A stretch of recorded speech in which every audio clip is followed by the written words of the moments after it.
So let's talk about the coaches fraternity, as you also had an article recently on the EuroLeague's website about the fraternity and about sharing information, because we had our also experience, and I want to differentiate.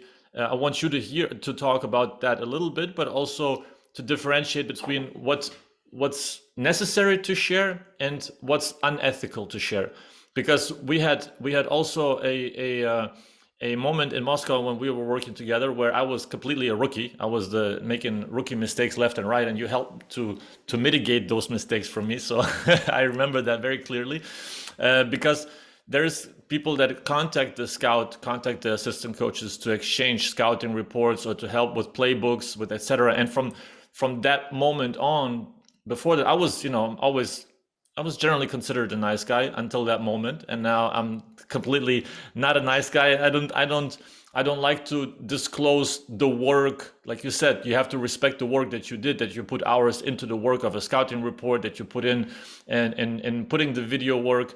It's never going to be an equal exchange, so it shouldn't be also a disclosure of your own work that you did. In terms of that, maybe you can speak a little bit of exchanging or not exchanging scouting information, but in terms of opening up for coaches to your practices and helping out with coaching information is absolutely necessary. So maybe you can differentiate between the two. Yes, you are absolutely right. These are two different things. In general, I don't look when you are in a professional sport and you are, let's say, competing each other now in EuroLeague 18 teams. First of all, I think that all teams, they have great scouting departments, and all coaches, they are working really hard, assistant coaches, for the scouting of the opponent. And the scouting is in the highest level, I think, in EuroLeague. So for us, I don't want my assistants to contact other assistants to ask information about a third team, because not because we know everything, okay, not because we are the best, because we have to work to find out by ourselves. Exactly. And even if we don't know one call something, doesn't matter, because the most important thing is to understand the philosophy of the other team, how they play. Yes, sometimes I call some of our colleagues to ask information, let's say, not information, let's say, papers or reports or playbooks or whatever. Let's say, what is the feeling of the coach of the team that you play, how they play, what they are doing, what you think it's more important to. This is like a typical conversation. This is different.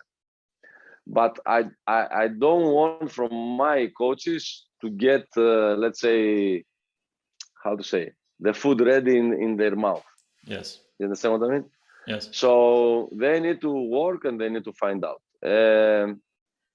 From the other side, there are some teams that they contacted us, and we are trying to be polite, but usually we don't share. It's a private, let's say, private information of the company, of Maccabi organization. So yes, we cannot share it with other companies. But I think that it's completely different when a coach is coming, a young coach, and he wants to learn. This is different. Let's say I had, let's say, one coach in Greece that reached out to me, and he said, "Coach, I work in scouting, blah blah blah, and I want to learn how you doing the scouting." To him, I will tell him what we are doing. I will tell him how we do it, because this is different. It's not. It will not go against, let's say, the privacy of the company.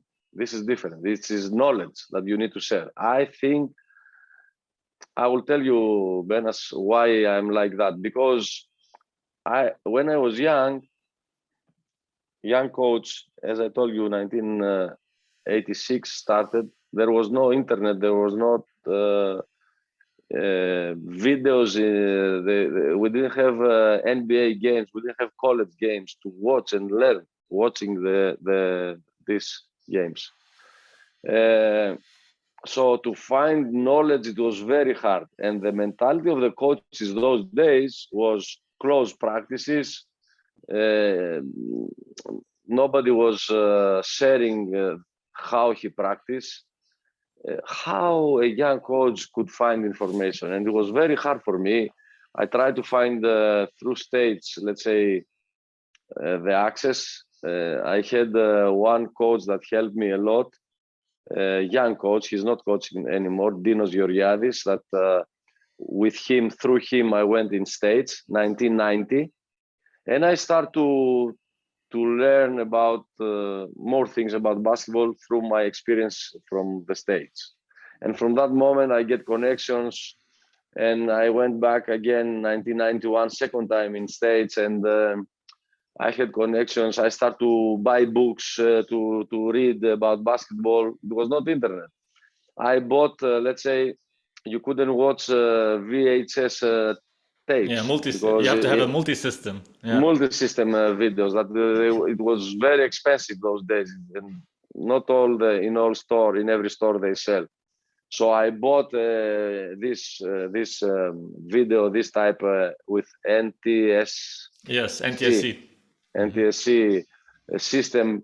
So I watch now. I started to watch tapes from states, even from clinics of American coaches, and I got very difficult the information. And now, okay, you have the internet, you can get into the internet and learn. And if you want to learn, you can learn. But it's different when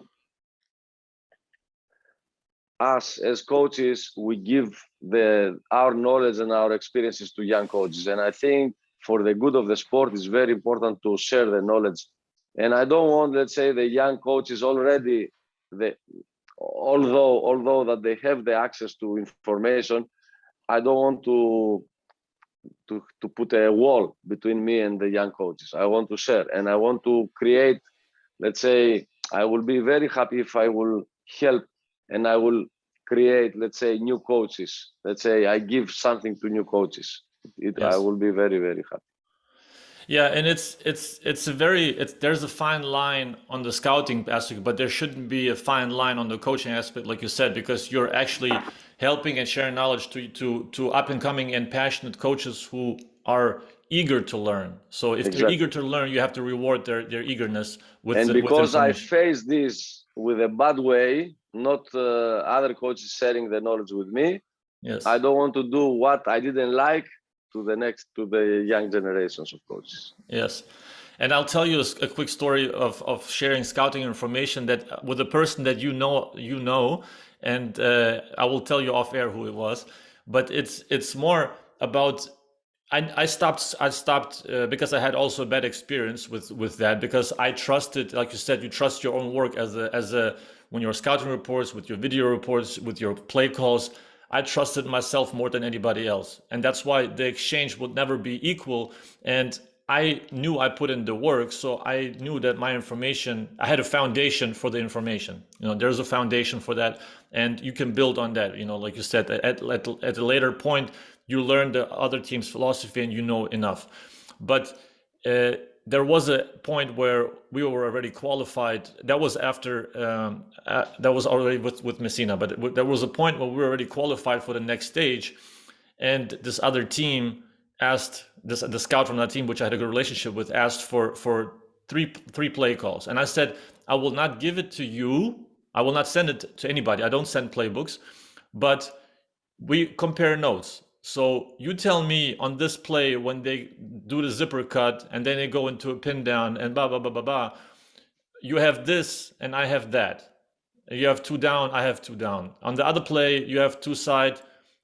He tells me I have 2 side as well. And then we compare notes just to make sure that I know that he also put the work in that I put in, that we are both equally on the same amount of yes, commitment of putting in the work. And it's not a cutting the corner. It's just to double check with a colleague.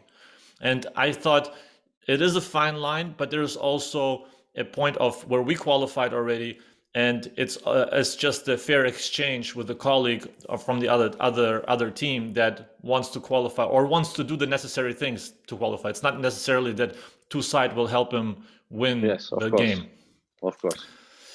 I will tell you later who it was. Okay.